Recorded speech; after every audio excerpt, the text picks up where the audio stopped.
Bonjour, aujourd'hui je vous propose de découvrir la mini cuisinière à bois Domino. La cuisinière s'inscrit dans un projet à long terme. Je débute l'étude de mon aventure cabane en autonomie en 2014. À l'époque, donc, je travaille sur ma cabane et je recherche, plus qu'un poêle à bois, une cuisinière à bois pour avoir accès à une autonomie maximum. À l'époque, il existe pratiquement rien sur le marché, à l'exception notable des cuisinières Ranger de Windy Smithy. Et à ce moment-là, je n'avais pas les moyens pour pouvoir m'en acheter une.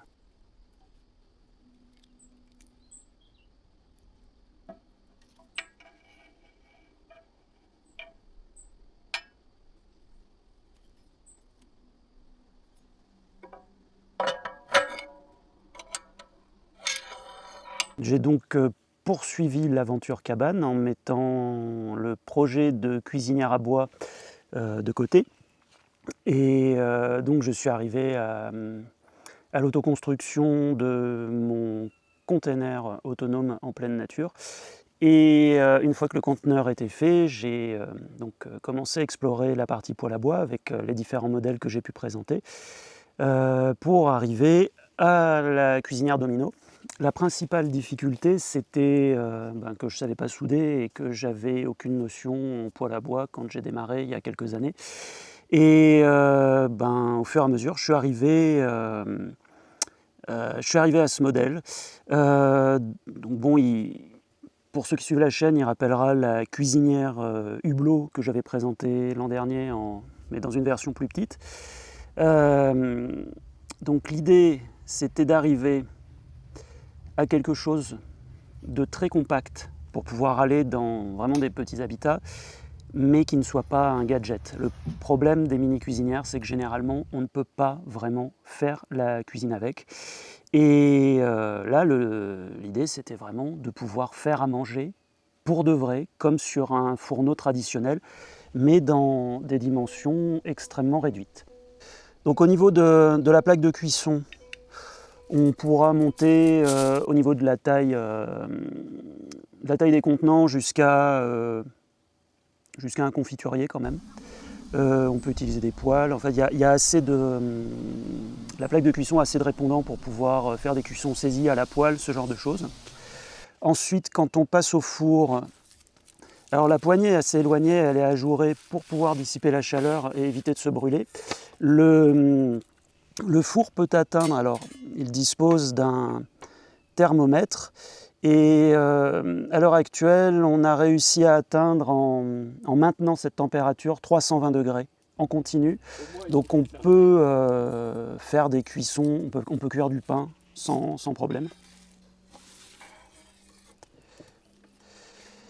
Le four a les mêmes spécificités que la version Hublot en plus petit. Donc on a un carré donc, de 22 en profondeur, 22 cm en profondeur, 22 cm de largeur.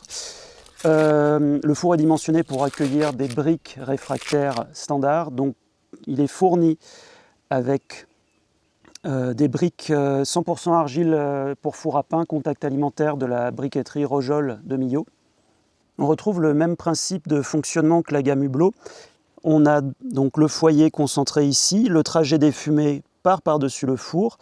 Et pour éviter d'avoir un trajet des fumées complexe et pouvoir obtenir une cuisinière extrêmement compacte, c'est les briques qui vont se charger en chaleur et ensuite redistribuer la chaleur et permettre la cuisson par le dessous.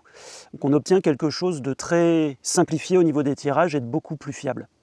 La partie foyer reprend les spécificités de la gamme Hublot avec un cendrier qui fait aussi dans les premiers centimètres office d'arrivée d'air primaire.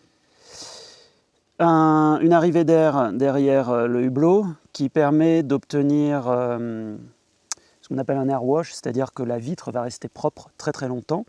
Et ensuite, on a l'arrivée d'air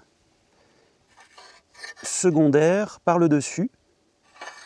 Comme les arrivées d'air sont surdimensionnées par rapport au volume du poêle à bois, ça permet de jouer sur une amplitude de réglage qui est assez conséquente, c'est-à-dire qu'on va pouvoir l'utiliser et développer une puissance qui va s'échelonner de 3 à 5 kW, ce qui peut être intéressant pour chauffer un espace extrêmement rapidement, mais en même temps, vu que la plage est assez étendue, on pourra faire durer la flambée un peu plus longtemps si on a besoin, avec une puissance un petit peu moins conséquente, ce qui sera assez intéressant notamment pour les cuissons four.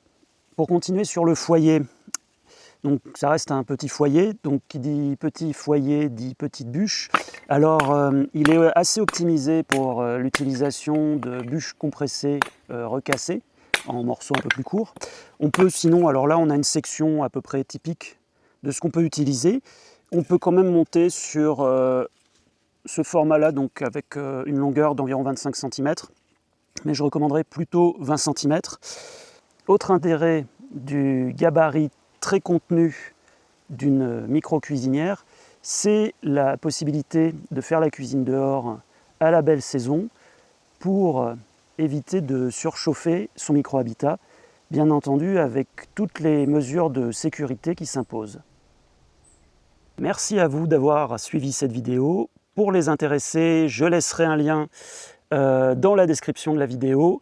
Et pour ceux que ça intéresse, il aura fallu à peu près une centaine de tentatives et de prototypes pour arriver à fabriquer la cuisinière que je voulais dans ma cabane.